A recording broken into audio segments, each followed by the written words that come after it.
Is your team, your opportunity, a home for some or for everyone? Meaning, is everybody going to feel at home in your team or not truly? That is, in my humble opinion, common upline mistake number 3. And today we're going to tackle it. I'm going to give you some food for thought. And in case that's been happening on your team, what you might do differently now. And if you're new and just don't have a huge team yet and everybody is at home yet, awesome, because that's the best place to start from for avoiding this kind of mistakes. I'm excited you're here. Hello and welcome. Say hi if you're on live with me here. If you're joining me later on the replay, say hi as well. My name is Katrin from bloomwithkatrin.com, and I'm coming live today to you from the beautiful town of Linz in Austria. It's a beautiful day. I hope it's the same weather for you.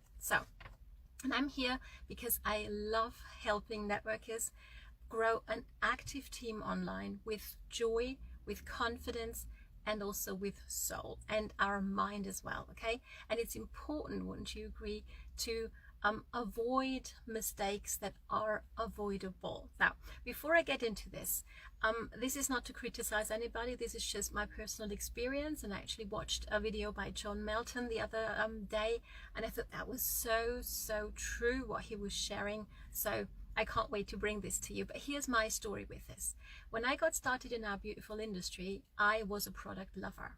I didn't want to have anything to do with the business side for years, actually, because of the culture that I saw in the team that I was in at the time. And that team culture was kind of everybody was welcome, but you could see and feel that there are people that were more welcome, shall I say, to the leaders than others, okay? And that had obviously to do with what we wanted to achieve with our goals, okay? And me, at the time, I was happy in my part-time job. I was happy with having my therapeutic practice on the side. I wasn't looking for another plan C in my case, right? At the time, things have changed since then, of course, but still, I could feel that I was looked down on a little for not wanting success badly enough, okay? Let me know whether you can relate. Tap on the heart if this is something that you maybe have experienced as well. Or maybe that's happening on your team as well, right? So there's like classes of people on the team. Now, as your team grows, it is important to, remember that we only have so much time, and that we obviously want to spend our time and energy and focus and attention with the right kind of people.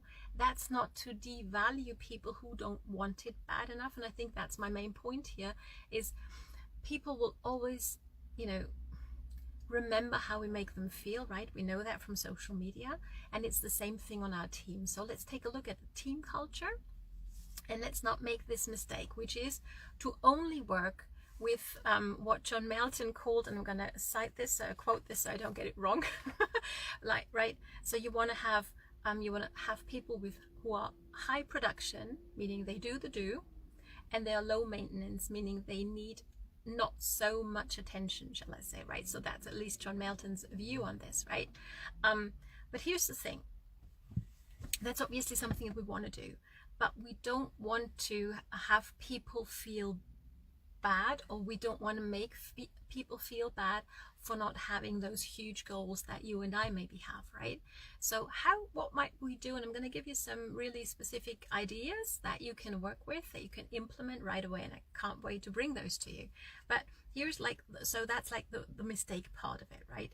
That's a little bit looking down on people, making them feel bad for not wanting it badly enough, right? On your team training, really pushing people hard and always going, for the push, and for this is to change lives, and you got a moral obligation and all that kind of thing. People are welcome on our teams, wouldn't you agree? Because here's the thing, 90% of the people you enroll are not actually don't actually want out of their job, because many are actually either comfortable or okay with where they are at. And I can attest to this, because that's definitely where I was a few years ago, okay? So it's not necessarily I'm going to give you the cold hard truth all the time that's actually going to motivate these people. And I'm going to give you an analogy to hopefully have this make more sense for you. So let's just imagine that you're in your spare time, in your free time, you like to go swimming, okay?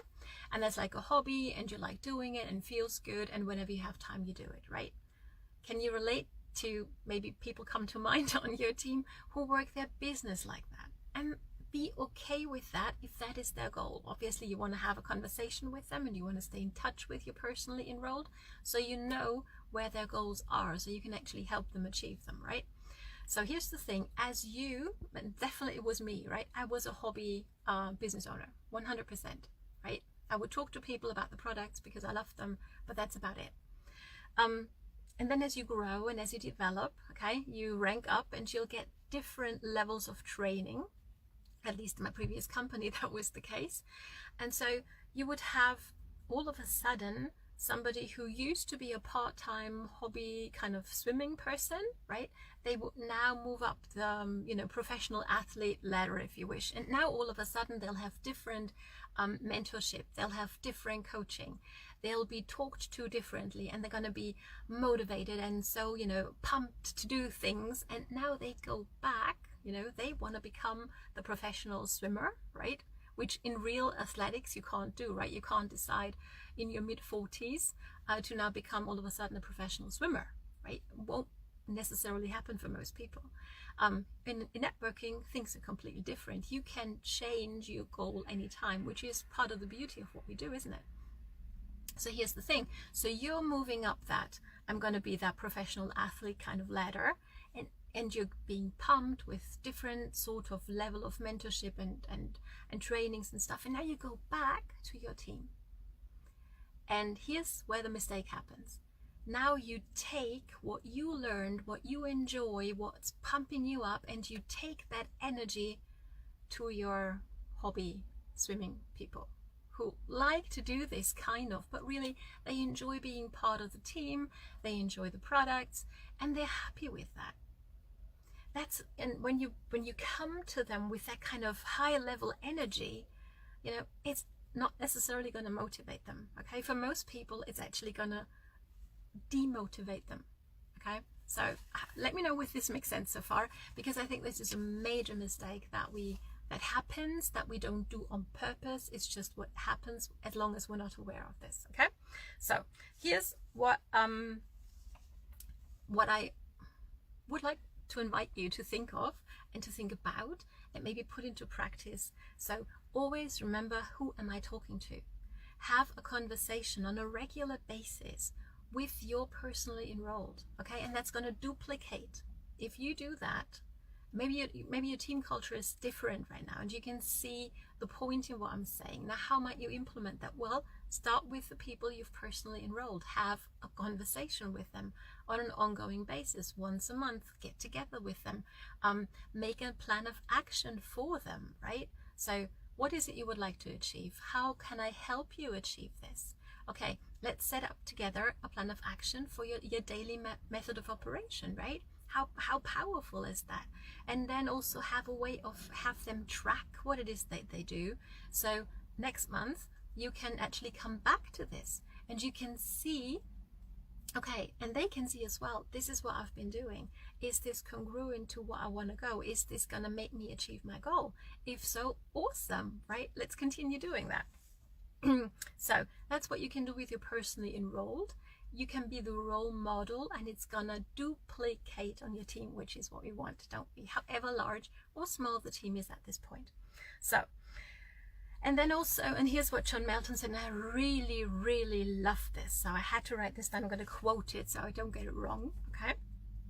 He said, recognition is huge, but don't only recognize rank advancements and things you can see in your back office, right? But recognize what you want to see more of, meaning activity as well, right? So by all means, celebrate the huge milestones as somebody moves up the, going from the swimming hobby swimmer place and up the ladder to the top athlete, right? Absolutely celebrate each milestone. But how about this?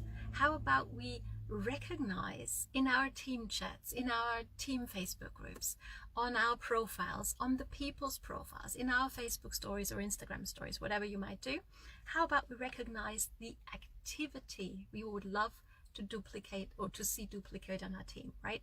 So maybe it's bringing in 10 new people to our ATM group, right? Air tag message group, if you're familiar with that strategy. Celebrate somebody and recognize them for doing their first live video, for doing their first curiosity post, for doing their first TikTok, their first reel, whatever it might be, right? Celebrate these things as well, acknowledge them. And here's the thing, I actually do that on my team, and I really celebrated that quite openly as well. And I had a lady reach out to me the other day and was like, Katrin, you can't believe how long I've been in this industry, and nobody ever before on the previous teams and companies she was with did that for her. And I was like, yeah, that's how come that you're now on a different team, you're now with a different company, okay, where we do these things. Because honestly, to me, that's one of the most beautiful aspects of what we do, right? We get to help people feel valued and appreciated, often for the first time in their lives, right? So how cool is that? So you could also do incentives for certain goals or for certain activities, right? Maybe it's reaching out to 5 people on your chicken list, right? Do an incentive around that, okay? If you reach out from today till, we meet again, or maybe over the weekend, whatever it might be, to 5 people on your chicken list, right? So the people you're a bit scared to talk to, okay? In case you're not familiar with the term, I wasn't, right? You might do, your name might be entered into a draw for a gift card, something like that, or for some free product, whatever might apply. Also, you could do something like a shout out, within the team, because as your team grows, you're going to have cross-line people in there, right? How do you get them, to work together, to collaborate, to celebrate, to have each other's backs?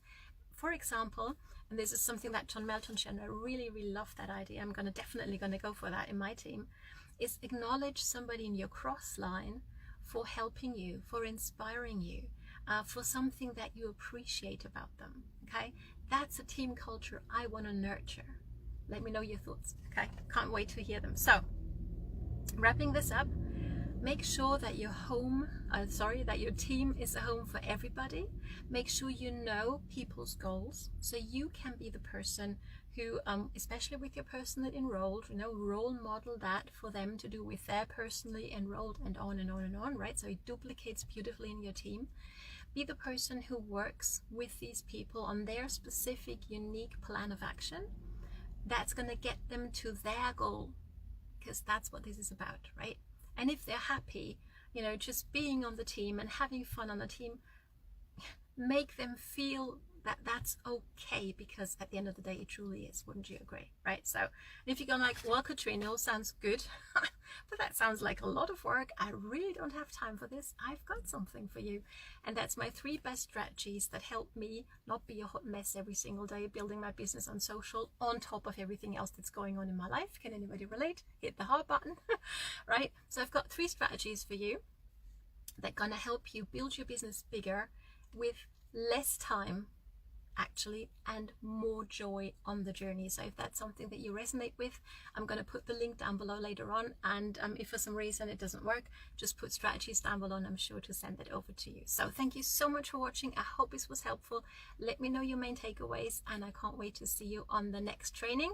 Until then, enjoy putting into practice what you learned, what you liked, and so you don't forget, put it down below as well. So looking forward to chatting with you, looking forward to seeing you on the next training. All the best from Katrin. Have fun.